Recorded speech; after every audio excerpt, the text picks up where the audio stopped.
Hello friends, જય માતાજી। કેમ છો તમે બધા? મજામાં? તો સ્વાગત છે તમારું અમારી રસોઈની ચેનલમાં। તો આજે આપણે બનાવવાના છીએ ચણાના લોટના પુડલા, એ પણ મેથીવાળા। આપણે સાદા પુડલા તો બનાવતા જ હોય છે, પણ આજે આપણે બનાવવાના છીએ મેથીવાળા। તો એના માટે મેં મેથી સમારેલી લીધી છે, ધાણા લીધા છે, અને મરચાં કટિંગ કરેલા લીધા છે, અને લીંબુ લીધું છે, અને આપણા રોજિંદા મસાલા તો હોય જ તે, અને આ નમક લીધું છે। તો ચાલો આપણે આને તૈયારી કરી લઈએ। આ મેં એક વાટકો મોટો છે એ ચણાનો લોટ લીધો છે, બેસન જે આપણે ઝીણો દળાવી છે એ લીધો છે। એમાં આપણે આ ધાણા નાખી દઈશું,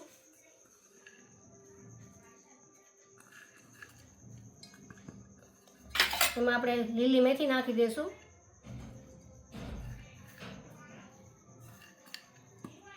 અત્યારે સરસ મજાની લીલી મેથી આવતી હોય છે એટલે આપણે મેથીનો ભરપૂર ઉપયોગ કરશું।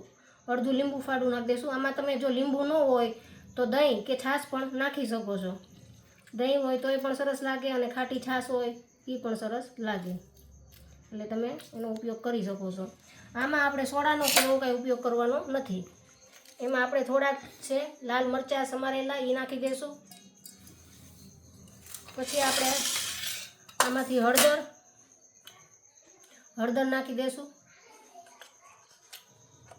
લાલ મરચું નાખી દઈશું, થોડાક સ્પાઇસી બનાવશું, તીખા।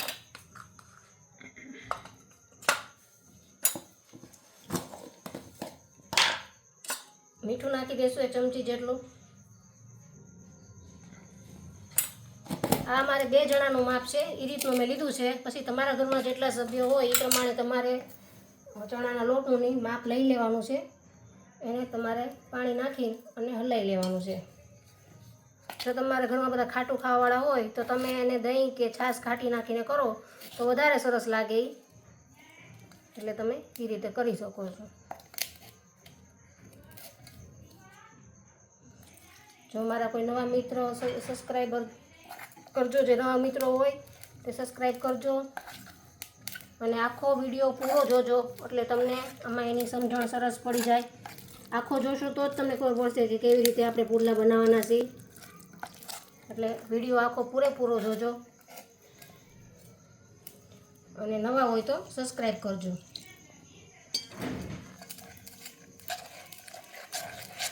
આપણે બેટર થોડુંક બહુ જાડુંય નહીં ને બહુ પતલુંય નહીં એવું આપણે રાખવાનું છે। હા, તમે જોઈ શકો છો આ રીતનું હોવું જોઈએ આપણે। તો ચાલો હવે આપણે આને બનાવશું। તો ચાલો આપણે આ લોઢી તપી ગઈ છે, હવે આપણે એમાં પુડલા પાડી લેશું। તમારે જેવડા પુડલા કરવા હોય એ પ્રમાણે તમારે અંદર બેટર નાખી દેવાનું છે, અને લોઢી તમે ગમે એ વાપરી શકો છો, નોનસ્ટિક વાપરી શકો, લોખંડની આવે છે એ પણ તમે વાપરી શકો છો।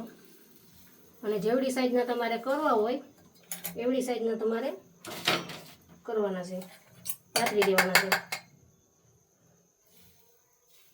અને આવી રીતે ધીમા હાથે આપણે ફેલાવી દેવાના છે।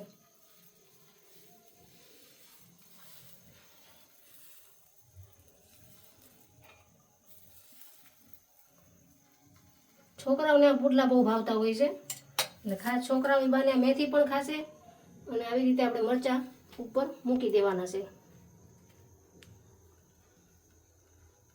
બીવાળા જ મૂકવાના, એટલે બીવાળાનો શો સરસ આવે, દેખાવ સરસ આવે, અને ખાવામાં પણ સરસ લાગે। વચ્ચે વચ્ચે આપણે જે આવે મરચાં એટલે સરસ લાગે ખાવામાં પણ। એને આવી રીતે આપણે દબી દેવાના છે।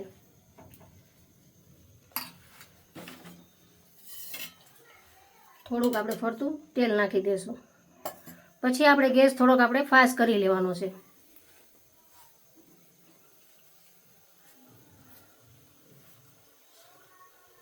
એટલે મેં લાલ ને લીલા બધા મરચાં ભેગા સુધાર્યા છે, એટલે છોકરાઓને આમ છોકરાઓને દેખાવથી જોઈ, દેખાવ સારો આવે એટલે છોકરાઓને પણ બધું ભાવે।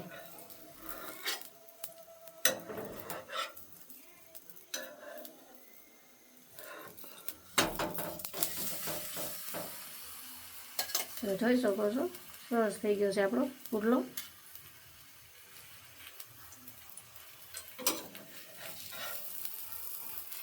તેલ આવી રીતે ફરતું ફરતું આપણે નાખી દેવાનું છે। મારે લોઢી થોડીક મોટી છે, નાની લોઢી નથી, એટલે થોડુંક ફેરવામાં તકલીફ પડે છે। નાની હોય ને તો સરસ ફેરવાય છે આપણે।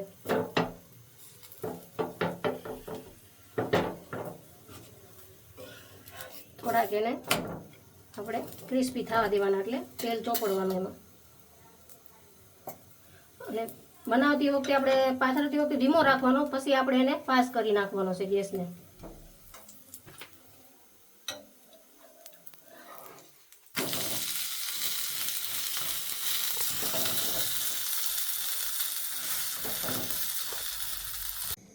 તો ચાલો ફ્રેન્ડ્સ, આ આપણા પુડલા થઈ ગયા છે મેથીના તૈયાર. જો બાળકોને સાંજે 4 વાગે નાની મોટી ભૂખ લાગે તો તમે આ તાત્કાલિક રીતે બનાવી શકો છો.